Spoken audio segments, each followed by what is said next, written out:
सीधा बिहार से तस्वीरें दिखा देते हैं, चूंकि काराकाट में इस वक्त प्रधानमंत्री नरेंद्र मोदी रोड शो कर रहे हैं। ये तस्वीरें हम आपको इस वक्त आपकी स्क्रीन पर दिखा रहे हैं। प्रधानमंत्री नरेंद्र मोदी की आज चूंकि दूसरा दिन है प्रधानमंत्री नरेंद्र मोदी के बिहार दौरे का, और आज अगर हम बात करें तो एक बार फिर से प्रधानमंत्री यहां पर बिहार के लोगों को कई बड़े तोहफे देने जा रहे हैं। तस्वीरें कार्यक्रम स्थल की इस वक्त आप देख पा रहे हैं। आज यहां पर बिजली परियोजना की शुरुआत करने जा रहे हैं प्रधानमंत्री नरेंद्र मोदी। बिहार के औरंगाबाद जिले में एक बड़ी बिजली परियोजना की शुरुआत करेंगे। 29,948 करोड़ रुपए की लागत से बनने वाली ये परियोजना एनटीपीसी नबीनगर सुपर ताप बिजली परियोजना का दूसरा चरण है। इसके अलावा कई और बड़ी सौगातें प्रधानमंत्री नरेंद्र मोदी यहां पर आज देने जा रहे हैं। आपको बता दें कि यहां पर प्रधानमंत्री नरेंद्र मोदी के कुछ और भी कार्यक्रम हैं, और इस वक्त हमारे साथ हमारे सहयोगी सर्वेश जुड़ रहे हैं। सीधा रुक कर लेते हैं। सर्वेश, कार्यक्रम स्थल पर प्रधानमंत्री पहुंच रहे हैं। आज का दिन चूंकि पीएम के दौरे का दूसरा दिन है बिहार का, आज का दिन भी बहुत इंपॉर्टेंट है। कई बड़ी सौगातें, खासतौर पर अगर हम बिजली के लिहाज से समझे तो यहाँ पर एक बड़ी बिजली परियोजना की शुरुआत करने जा रहे हैं पीएम। जी बिल्कुल, देखिए आत्मनिर्भर हो जाएगा विद्युत के मामले में, बिजली के मामले में बिहार, अगर इस परियोजना को जिस तरीके से आज पीएम मोदी आज हरी झंडी दिखा रहे हैं। आज उसका शिलान्यास का कार्यक्रम है। 1500 मेगावाट की बिजली की आपूर्ति होगी इस थर्मल पावर ग्रिड को डेवलप होने के बाद। और जिस तरीके से ये परियोजना काफी दिनों से लंबित थी, नबीनगर में, औरंगाबाद के नबीनगर में इसको लगाया जा रहा है, तो काफी हद तक लोगों को रोजगार भी मिलेगा। और इस परियोजना के विकसित होने के बाद पूरे बिहार में बिजली को लेकर एक आत्मनिर्भरता आएगी, क्योंकि बिजली संकट बिहार के इलाकों में थी और उससे निजात पाने के लिए बहुत अहम पहल है पीएम मोदी की तरफ से। और निश्चित तौर पे सरप्लस बिजली हो पाएगी बिहार के पास, तो दूसरे राज्यों को भी अगर बिजली की आपूर्ति करनी हो तो बिहार उस मामले में आगे बढ़कर दूसरे राज्यों को भी बिजली की आपूर्ति कर पाएगा, क्योंकि 1500 मेगावाट बिजली की आपूर्ति होने लगेगी तो निश्चित तौर पे देखिए पहले से ही बिजली की जो किल्लत थी वो दूर हो जाएगी। करीब 600-700 मेगावाट बिजली की किल्लत लगातार बिहार में महसूस की जाती रही है, लेकिन अब 1500 मेगावाट की बिजली की आपूर्ति होगी। 29,948 करोड़ तकरीबन इसकी लागत है। और इसके अलावा आपको बता दूं कि पीएम मोदी आज केवल इस थर्मल पावर का ही शिलान्यास नहीं करेंगे, बल्कि 103 पुल पुलियों के भी निर्माण की आधारशिला रखी जाएगी और 5 नई ग्रामीण सड़कों की भी सौगात बिहार को मिलने वाली है। इसके अलावा और भी ढेर सारी घोषणाएं पीएम मोदी आज इस जनसभा में करेंगे, विक्रमगंज की जनसभा में। तो देखिए 2 दिन से पीएम मोदी बिहार में है और 2 दिन जो है बिहार के लिए सौगातों भरा है। निश्चित तौर पे बिहार के लोगों में खुशी की लहर दौड़ पड़ी है। कल जब पीएम मोदी पटना में थे और जिस तरीके से वो रोड शो में हालांकि कार के अंदर बैठकर ही लोगों का अभिवादन स्वीकार कर रहे थे, क्योंकि थ्रेट था और तमाम तरह की जो बातें थी उसको लेकर कहीं ना कहीं एक खतरा भी था, जिसको लेकर प्रशासन ने अलर्ट किया हुआ था। और उसके बावजूद लोगों का हुजूम उमड़ पड़ा था। लोगों ने कहा कि भगवान के दर्शन हो गए, सीधे तौर पर लोगों का यही कहना था। तो जिस तरीके से लोग पीएम मोदी के मुरीद हो चुके हैं, पीएम मोदी ने जिस तरीके से विकास की गंगा बहाई है और बिहार को खास तौर पे उसका तोहफा मिलता रहा है, उसको लेकर लोगों में काफी खुशी है। और निश्चित तौर पे इस बार चुनाव भी है, तो ये जितनी भी परियोजनाओं का लाभ बिहार को मिलेगा वो चुनावी रूप से बीजेपी को, एनडीए को कहीं ना कहीं फायदा पहुंचाएगा। जाहिर तौर पर। लेकिन मैं आपसे यहाँ पर देखिए सर्वेश, राजनीतिक समीकरणों को समझने की कोशिश करूंगी पीएम के इस दौरे से जुड़ी हुई। अगर हम आज ही की बात करें तो यहाँ पर चूंकि काराकाट में इस वक्त रोड शो कर रहे हैं प्रधानमंत्री नरेंद्र मोदी, विक्रमगंज को चुनने के पीछे समीकरण क्या नजर आते हैं? देखिए विक्रमगंज को चुनने के पीछे समीकरण ये है कि दिनारा और कुछ इलाके जो हैं, जो शाहबाद के कुछ विधानसभा क्षेत्र हैं, वहां पे पिछली बार एनडीए को हार का सामना करना पड़ा था। दिनारा की सीट भी एनडीए ने लूज किया था, सासाराम की सीट को भी एनडीए ने लूज किया था। तो एक तरह से कहें तो शाहबाद इलाके में बड़ा टेंट पड़ा था, क्योंकि पिछले चुनाव में अगर बात की जाए, जैसे कि 2020 की अगर आप बात कर लें चुनाव की, तो 2020 में काफी वहां पे टेंट पड़ा था एनडीए के वोट बैंक में। उस टेंट को दुरुस्त करने की कवायद है एक तरह से कहा जाए तो, क्योंकि 2020 के पहले 2015 के चुनाव में एनडीए को काफी बढ़त मिली थी इस इलाके में, लेकिन 2020 में इस इलाके में कहीं ना कहीं एनडीए के वोट बैंक में सेंधमारी हुई थी। एनडीए का वोट कहीं ना कहीं खिसका था, जिसकी वजह से इस इलाके में बड़े पैमाने पर महागठबंधन की जीत हुई थी। और उसी वोट बैंक को दोबारा से अपने पाले में करने की कवायद है और पीएम मोदी के आने से ही एक अलग उत्साह लोगों में आ जाता है और लोगों में एक अलग भावना आ जाती है। और सीधे सीधे बात कर लें, इस बार तो ऑपरेशन सिंदूर का भी काफी असर देखने को मिल रहा है। इसके अलावा विकास की जिस तरीके से रफ्तार तेज हुई है इस इलाके में, कई जो है 4 लेन सड़कें, 6 लेन सड़कें इस इलाके में बनी है। पूर्वांचल एक्सप्रेस भी इस इलाके से होकर गुजर रहा है। इसके अलावा बक्सर का भी जो 4 लेन है उसको भी वो भी बनकर तेजी से तैयार हो रहा है। तो तमाम ऐसी सड़क परियोजनाएं हैं और इस इलाके में विकास की जो रफ्तार है वो तेज हुई है हाल के दिनों में। हालांकि महागठबंधन के कई विधायक वहां से जीत कर आए हैं, लेकिन उसके बावजूद भी विकास के कार्य नहीं रुके हैं उस इलाके में। और इसी चीज को लोगों को याद दिलाने की कोशिश भी पीएम मोदी करेंगे। और इसके अलावा जो आज घोषणाएं होंगी वो भी इस इलाके के लिए बहुत बड़ी सौगात होगी। निश्चित तौर पे इस बार के चुनाव में वो जो डेंट पड़ा था पिछले बार के चुनाव में, 2020 के चुनाव में, उसको दुरुस्त करने की कवायद पीएम मोदी की तरफ से की जाए। ठीक है, मैं आपके पास अभी वापस लौटती हूँ। देखिए, आज यहाँ पर कई विकास परियोजनाओं का उद्घाटन प्रधानमंत्री करने जा रहे हैं और जाहिर तौर पर यहाँ चूंकि इस बार अब देखिए ज़्यादा वक्त नहीं रह गया है, बिहार में चुनाव होने जा रहे हैं और उससे पहले आज प्रधानमंत्री नरेंद्र मोदी का ये दौरा बहुत इंपॉर्टेंट है अगर आप चुनावी समीकरणों को समझेंगे, जैसा सर्वेश भी अभी यहाँ पर देखिए जिक्र करते हुए, क्योंकि जाहिर तौर पर अब कई सियासी मकसद हो सकते हैं, लेकिन यहाँ पर पिछले चाहे विधानसभा चुनाव की बात कर लें, लोकसभा सीटों की अगर हम बात कर लें, तो जो पिछला रिकॉर्ड बीजेपी का रहा है वो काफ़ी अनुकूल नहीं रहा है और इसी वजह से कहीं ना कहीं ये जगह बहुत इंपॉर्टेंट हो जाती है बीजेपी के लिए। और इसी वजह से शायद यहाँ पर देखिए प्रधानमंत्री का आज का संबोधन भी बहुत इंपॉर्टेंट रहने वाला है। कल भी आपने देखा कि किस तरह से आतंकवाद को लेकर और पाकिस्तान को खास तौर पर एक बार फिर से चिताते हुए प्रधानमंत्री यहां पर नजर आए और सर्वेश लगातार बने हुए हैं। सर्वेश, जाहिर तौर पर कल का संबोधन अगर उसको सुना जाए तो कई सियासी मायने भी निकले और फिर दुनिया को भी एक बड़ा संदेश प्रधानमंत्री की तरफ से दिया गया। बिहार इलेक्शन की बात करें तो जाहिर तौर पर पीएम के संबोधन का इम्पैक्ट उस पर जरूर पड़ने वाला है, लेकिन आज भी अगर पीएम यहां से अब जैसा कुछ ही देर बाद सौगात देने के बाद उनका संबोधन होगा तो वो फिर से बहुत इंपॉर्टेंट हो जाता है कि यहां से आज क्या संदेश पीएम देने जा रहे हैं।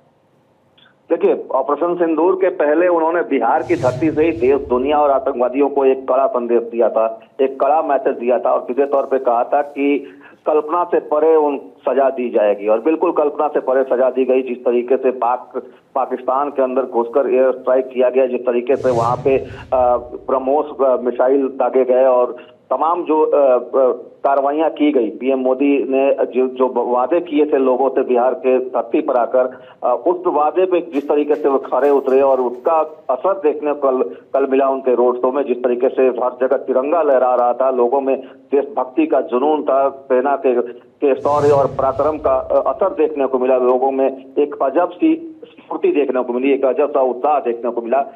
उस उत्साह को कहीं ना कहीं कैद कराने की कोशिश की जाएगी इस बार के चुनाव में। और पीएम मोदी आज जब फिर से एक बार बिहार की धरती से जब गर्जना करेंगे तो निश्चित तौर पे आज एक बार फिर से वो मैसेज देने का काम करेंगे, क्योंकि ऑपरेशन सिंदूर अभी खत्म नहीं हुआ है।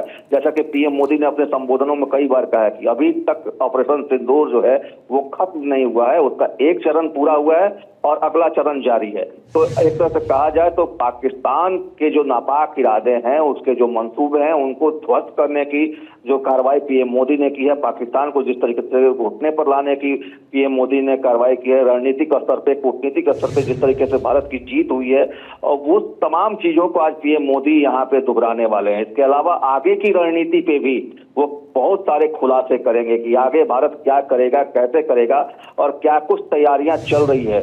तो ये तमाम चीजें जो हैं वो आज पीएम मोदी के मुखार बिंदु से लोगों को सुनने को मिलेगा। बिहार को तोहफा तो मिलेगा ही, लेकिन देश और दुनिया को एक बार फिर से संदेश देने का काम पीएम मोदी कर सकते हैं, क्योंकि बिहार की धरती पर आकर पिछली बार उन्होंने जिस तरीके की बात कही थी उसका एक बहुत बड़ा मैसेज गया था। चुनाव बिहार में है, निश्चित तौर पे आज भी उनकी जो गर्जना होगी वो कहीं ना कहीं चुनावी दृष्टिकोण से भी बहुत अहम होगी और साथ ही साथ देश और दुनिया को वो संदेश देने का भी काम करेंगे, ताकि लोग ये समझ जाए कि आतंकवाद को अब ये नया हिंदुस्तान नया भारत बर्दाश्त करने वाला नहीं है और और पीएम कहीं ना मोदी तो कहीं कतई सर्वेश बर्दाश्त करने वाला नहीं। विक्रमगंज के अंदर आज ये जनसभा प्रधानमंत्री नरेंद्र मोदी की, कहीं ना कहीं से ये संदेश भी जाएगा कि चाहे शाहाबाद की हम बात कर ले, मगध की धरती की हम बात कर ले, तो बिहार और एनडीए के लिए सबसे उपजाऊ धरती है। कहीं ना कहीं ये मैसेज देने की भी कोशिश।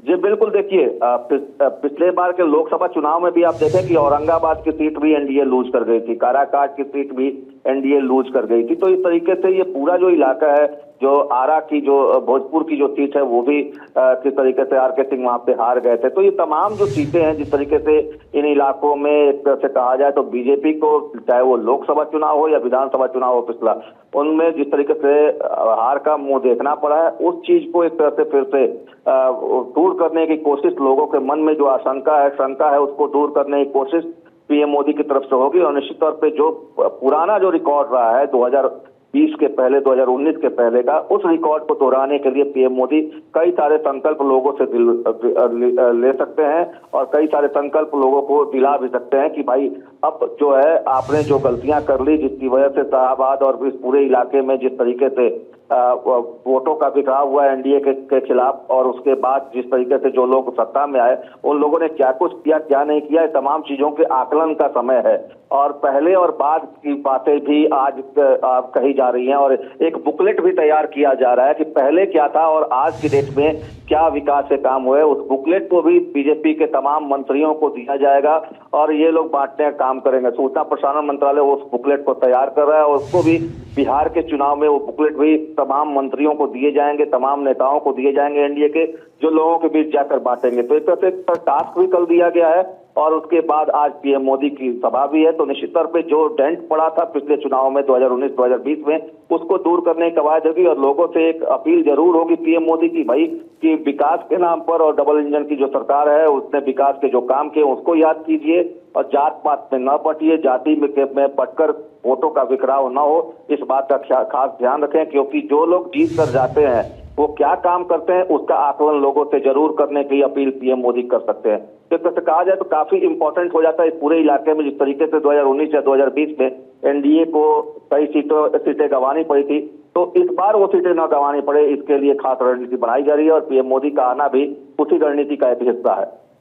जाहिर तौर पर ये देखिए तस्वीरें मंच से इस वक्त हम आपको दिखा रहे हैं। 48,500 करोड़ से ज्यादा की जो विद्युत, सड़क, रेल और शिक्षा से जुड़ी विकास परियोजना है, उनका शिलान्यास उद्घाटन कार्यक्रम है ये। और ये तस्वीरें मंच से इस वक्त हम आपको दिखा रहे हैं। सीएम स्वागत करते हुए प्रधानमंत्री नरेंद्र मोदी का मंच पर।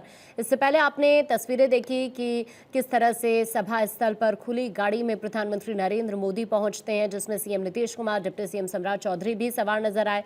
और अब ये मंच से तस्वीरें इस वक्त हम आपको दिखा रहे हैं। यहाँ पर देखिए, इससे पहले प्रधानमंत्री ने सभी जो लोग यहाँ पर इस वक्त मौजूद हैं, पीएम ने हाथ हिलाकर लोगों का अभिवादन स्वीकार किया, वो तस्वीरें आपने देखी। और अब ये देखिए, ये तस्वीरें कार्यक्रम स्थल की सीधा मंच से हम आपको दिखा रहे हैं, जहाँ पर पीएम का स्वागत करते हुए ये तस्वीरें मंच से आप देख पा रहे हैं। आज यहाँ पर देखिए, सबसे अहम बात ये है कि प्रधानमंत्री नरेंद्र मोदी जो बड़ी सौगात आज यहाँ पर देने जा रहे हैं, उसके बाद जाहिर तौर पर अगर आप देखेंगे, चूंकि जो विकास परियोजना है जिनकी सौगात प्रधानमंत्री नरेंद्र मोदी यहाँ पर आज देने जा रहे हैं बिहार के लोगों को, इसमें सबसे खास है बिजली से जुड़ी परियोजनाएं। क्योंकि कुल मिलाकर 10 ऐसी परियोजना है जो बिहार के लोगों को प्रधानमंत्री सौगात के तौर पर जिनकी सौगात दे रहे हैं। और अभी सबसे खास बात यह है कि यहाँ पर अब चूंकि कोशिश इस तरह की रही कि नबीनगर को देश का दूसरा सबसे बड़ा बिजली उत्पादन केंद्र बनाया जाए, और ऐसे में प्रधानमंत्री नरेंद्र मोदी आज इसी कार्यक्रम में यहीं से देश की दूसरी सबसे बड़ी विद्युत परियोजना की सौगात देने जा रहे हैं। देश के यशस्वी प्रधानमंत्री, विश्व के सबसे लोकप्रिय प्रधानमंत्री और इस देश को जिसने एक बुलंद आवाज की तौर पर इस भारत को अखंड भारत का सपना दिखाया, इस शाहाबाद की धरती पर मैं देश के यशस्वी प्रधानमंत्री आदरणीय नरेंद्र मोदी जी का पूरा ताली बजाकर सभी लोगों से आग्रह की स्वागत करने का काम कीजिए। साथियों, इस मंच पर बिहार के लोकप्रिय मुख्यमंत्री आदरणीय नीतीश कुमार जी, सभी सम्मानित नेतागण और इस मंच के सामने उपस्थित तमाम भाइयों, बुजुर्गों, माताएं, बहनों, नौजवान साथियों, आज देश के यशस्वी प्रधानमंत्री जी शाहबाद की इस पावन धरती पर आए हैं साथियों। और ये पहला मौका नहीं है साथियों। जब 2024 के चुनाव के बाद पहली बार बिहार आए प्रधानमंत्री जी, तो नालंदा आए और नालंदा का जो गौरवशाली इतिहास था उसको फिर से स्थापित करने का काम किसी ने किया तो आदरणीय प्रधानमंत्री जी और आदरणीय मुख्यमंत्री जी ने किया साथ। दूसरी बार जब आए तो एम्स का शिलान्यास करने के लिए दरभंगा आए साथियों।